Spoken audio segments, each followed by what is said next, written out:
Hello, moviegoers, and welcome to another edition of Have You Seen It? I am your host, Denise, and this week I am reviewing a movie. I went to the theater actually to see this movie. It's called Sound of Freedom. It came out in theaters on the 4th of July, actually, and it stars Jim Caviezel. He plays the part of Tim Ballard. Mira Sorvino, Cristal Aparicio, Bill Camp, Eduardo Verastegui, Javier Gordo, and Jessica Boroto Perryman. Now, obviously, there are other people in this movie, but it's quite a long list of cast members.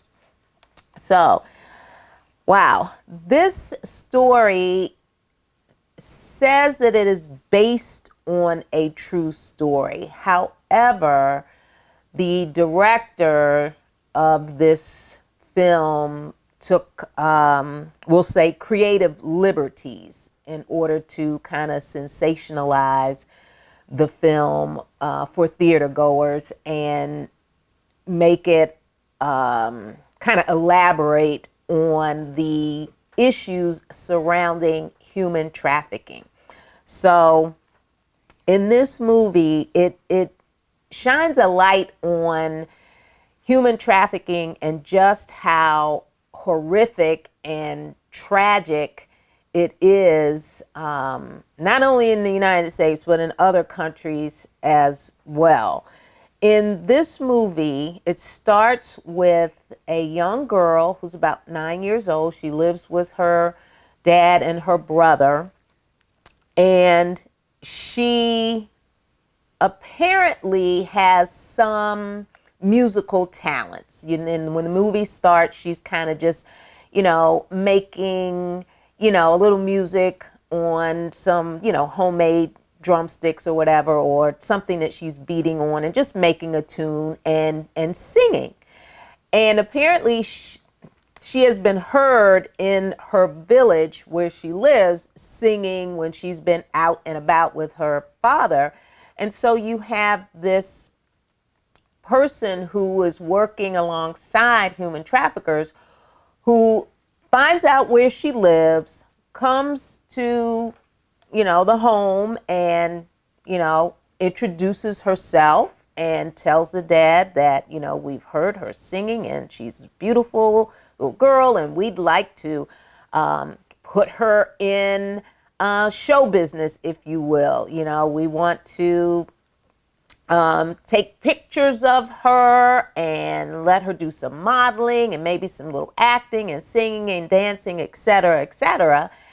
And Dad agrees to meet this woman at some place. It looks kind of like sort of like a hotel at a certain time. Bring her, make sure she's, all dolled up and looking cute and what have you. Bring her at this time, this place, and, we're going to get this girl's career started. So when the dad arrives, he takes the brother is also with them, naturally. So the woman answers the door and says, okay, thank you. At a certain time, you may come back and, pick up the children, because dad obviously wants to stay and watch, all that's going on. But she says, no, parents aren't allowed to stay. Come back at 7. She'll be fine. Dad reluctantly goes home, but when he returns, no one's there. The children are gone. The woman is gone. So there we start this particular human trafficking situation that just gets bigger and bigger as the days and hours go on. Enter the federal agent who learns about the children who are missing and is able to find the perpetrator who has kidnapped the brother. So the children initially start with one person, but with human trafficking, you don't necessarily stay with that person who's kidnapped you. You are given to one person and then another and sold to this person and that person. Once the brother is found, the agent realizes that there is a sibling, and now he is tasked to find her.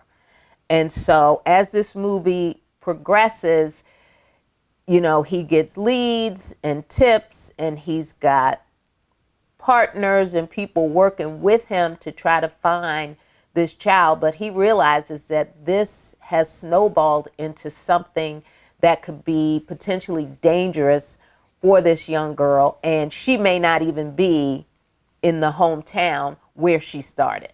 And so in this movie, you see this agent deciding that he is going to risk life and limb, and he is going to do all that he can and dedicate himself to finding this particular child. And so you see in this movie money changing hands, and children, young children, teenagers put in situations where they are performing sexual favors for, men all over the country and beyond. And it just continues and continues.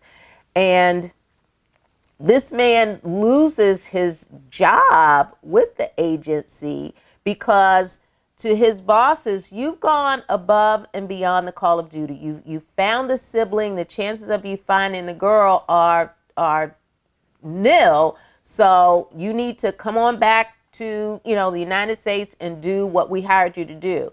And he is adamant that no, this is what I want to do. And so as the movie progresses, you see how he travels from United States to Mexico, Colombia, all over the place to try to find this particular child. So I'll leave it there, and when you go to the movie to see it, you will find that it is an emotional journey, not only for him, but for the viewer, because even though I'm sitting there in a theater and I know this is a movie, I do know that human trafficking does exist. And this particular situation, again, may have been sensationalized, and this is probably not even protocol. And if it is protocol, it's a dangerous situation for those who are trying to rescue young children and young girls and even women and boys.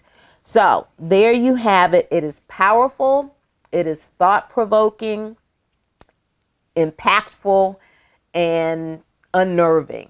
And so when I left the theater, I felt some kind of way about what I had just seen. So there you have it. Sound of Freedom in theaters right now. All right, folks, so I'm going to jump in to my Nailed It, something a little more lighthearted. And my Nailed It for this week is Justin Timberlake and Cameron Diaz from the movie Bad Teacher, and the hilarious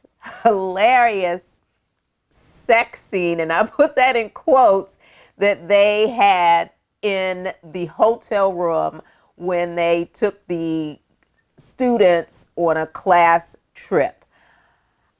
The movie came on just the other night, and I hadn't seen it in a while, so I watched it, and when I got to that scene, I hollered, because it was one of the funniest fake sexual scenes I have ever witnessed on film. So that is my Nailed It for this week. Justin Timberlake and Cameron Diaz in the movie Bad Teacher. All right, folks, so you can subscribe to our YouTube channel. Make sure you hit that like button. And we are available on every podcast platform in the universe. Just type in, "Have you seen it?" with Denise, and there I will be. All right, moviegoers, you know what to do. Until next week, I need you to go see a movie because I'm going to see a movie. Until next week, bye-bye.